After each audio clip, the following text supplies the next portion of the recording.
की छुट्टियों में 5 दोस्तों ने तय किया कि वे किसी अनजान जगह पर एडवेंचर करेंगे। रोहन ने नेशनल लाइब्रेरी की एक बुक से एक जगह का पता निकाला, नाकडिहा गांव।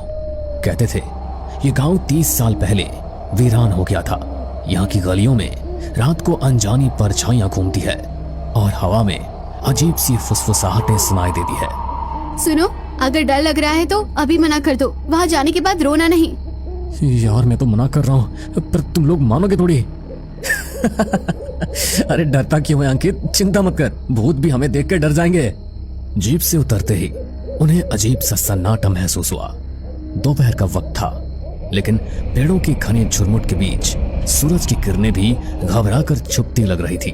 गांव की टूटी हुई पगडंडी पर कदम रखते ही जमीन पर पड़ी सूखी पत्तियां, सामने बिखरे पड़े मिट्टी के घर, जले हुए खंबे और उखड़े हुए कुएं दिखाई दे रहे थे। यहाँ कोई भी आवाज नहीं है, ना कोई जानवर ना कोई पक्षी। अरे कोई है यहाँ? मुझे अच्छा नहीं लग रहा रोहन, सच में कुछ अजीब है यहाँ पर। जगह अजीब है, इसलिए तो हम यहाँ पर आए हैं ना। आओ गांव के बीचों बीच चलते हैं, देखते हैं गांव के अंदर क्या है। वे गलियों से होते हुए गांव के चौक तक पहुंचे। वहां एक पुराना पीपल का पेड़ था, जिसकी शाखाओं में फटी पुरानी चप्पलें और गुड़ियों के टुकड़े उलझे हुए थे। पेड़ के नीचे एक टूटा झूला हिल रहा था, जबकि हवा बिल्कुल थमी हुई थी। ये क्या, गुड़ियों के टुकड़े? लेकिन कोई किसी पेड़ पर गुड़ियों के टुकड़े क्यों लटकाएगा? कहते हैं ये गांव के आखिरी बच्चों की निशानी है। कविता के ऐसा कहते ही अचानक वहां पर वो टूटा हुआ झूला एक झटके में इतनी जोर से घूमने लगा जैसे कोई अदृश्य बच्चा उसमें झूल रहा हो। भागो यार, ये झूला तो यहाँ अपने आप ही घूम रहा है, जैसे तो इसके अंदर कोई बैठा हो। लेकिन तभी सामने से एक बूढ़ी दादी आती हुई दिखाई दी, जिनका चेहरा झुर्रीदार और आंखें बिल्कुल सफेद थी। क्यों आए हो मौत के दरवाजे पर? हम जानना चाहते हैं इस गांव के बारे में। हर रात आत्माएं जागती हैं। यहाँ से भूले भटके लोग कभी वापस नहीं लौटते, और अगर लौट भी जाते हैं तो ये गांव वापस उन्हें यहाँ खींच कर ले आता है। हमें इन सब बातों से डर नहीं लगता, हम जानना चाहते हैं कि यहाँ क्या हुआ था। अगर जानना चाहते हो तो पुराने कुएं तक जाओ, लेकिन सावधान रहो, तुम्हारी परछाइयां भी तुम्हारा साथ छोड़ देगी। इतना कहकर दादी झाड़ियों की तरफ जाते हुए फिर अजीब ढंग से गायब हो गई। चारों ओर धुंध घेरने लगी, पेड़ झूमने लगे जैसे फुसफुसा कर कुछ कह रहे हो। पुराने जर्जर घरों के दरवाजे खुद ब खुद चरमराकर खुलने लगे। अब तो मजाक भी नहीं सूझ रहा यार, दादी की बात सुनकर और यहाँ की हालत देखकर तो मेरी भी हालत पतली हो रही है। चुप रहो, ध्यान लगाओ, ऐसा लग रहा है जैसे शायद कोई हमें देख रहा है। दूर कुएं की तरफ उन्हें एक धुंधली आकृति दिखी, झुकी हुई, चादर ओढ़े, लकड़ी की छड़ी पकड़े जैसे कोई साधु। ये तो कोई साधु बाबा लगता है। चलो उनके पास चलकर ही पूछते कि आखिर इस गांव के खाली होने के पीछे क्या कारण था और क्यों लोग इसे भूतिया समझते हैं। चलो। वे कांपते दिल के साथ धीरे धीरे कुएं की ओर बढ़ने लगे, जहां रात की पहली चीख उनका इंतजार कर रही थी। धुंध गाढ़ी होती जा रही थी, उन लोगों के कदम जैसे अपने आप भारी हो गए थे। हर ओर अजीब सी सिसकियों की आवाजें गूंज रही थी। कुएं के पास पहुंचते ही एक बदबूदार हवा का झोंका आया, जैसे कोई सड़ी हुई चीज वहां पड़ी हो। ये बदबू कैसी है यार? चुप रहो और उन साधु के पास चलो। कुएं के पास वो साधु अब भी खड़ा था, लेकिन उसका चेहरा धुंध में साफ नजर नहीं आ रहा था। धीरे धीरे जब वे पास पहुंचे तो साधु ने बिना पलटे गहरी आवाज में कहा, किसे अपनी आत्मा गंवानी है? सभी सिहर उठे। कविता ने डरते हुए कुएं के भीतर झांका। यहाँ कोई है। तभी अचानक कुएं से एक सफेद हाथ बाहर निकला, हड्डियों जैसा पतला, गंदे नाखूनों वाला। रवि जोर से चिल्लाया, लेकिन उनके कदम जैसे जम गए थे। साधु ने अपनी छड़ी जमीन पर मारी और पूरा गांव कांपने लगा। घरों की टूटी खिड़कियां जोर से पटपटाने लगी। सूखे पेड़ों से झुलसी हुई परछाइयां निकलकर चारों ओर मंडराने लगी। ये परछाइयां हमें घेर रही है। ये परछाइयां नहीं, ये तो आत्माएं हैं। बच्चे अब कोई रास्ता नहीं, नागदिहा का श्राप तुम्हें भी निगल लेगा।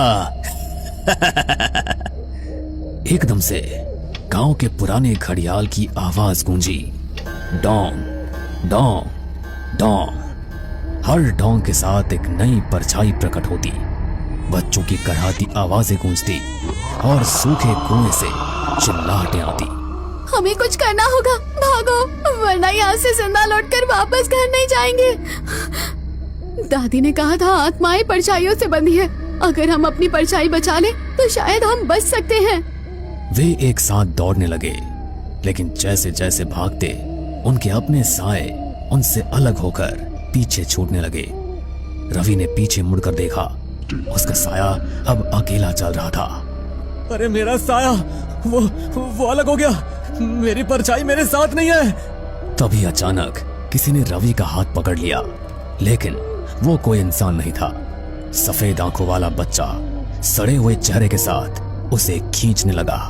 देखो रवि को छोड़ दो। नीलम जल्दी कुछ करो, तुम्हारे पास माचिस है ना, माचिस निकालो, आत्माएं आग से डरती है। नीलम ने अपने बैग से माचिस निकाली, आग की लपटें उठी और परछाइयां थोड़ी पीछे हटने लगी। भूत आग से डरते हैं, जलाओ सब कुछ। सभी ने पास की सूखी झाड़ियों में आग लगा दी। धुआं चारों तरफ फैलने लगा, परछाइयां चीखते हुए पीछे हटने लगी। रवि भी छूट गया, लेकिन वो बेहोश हो चुका था। तुम आग से बच सकते हो, पर श्राप से नहीं।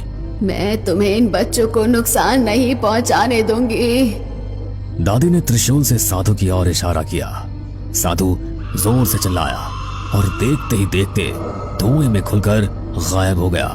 धीरे धीरे गांव की हवा बदलने लगी, बदबू हटने लगी। अब जाओ, लौट जाओ और कभी मुड़कर मत देखना। रवि के दोस्तों ने उसे उठाया और भागते हुए जीप तक पहुंचे।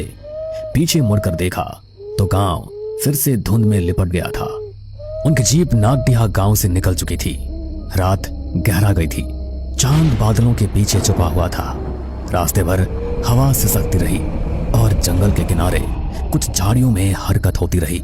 मैं पक्का बोल रहा हूँ, कोई हमारा पीछा कर रहा है। मत घबरा अंकित, अब हम उस गांव से बहुत दूर हैं।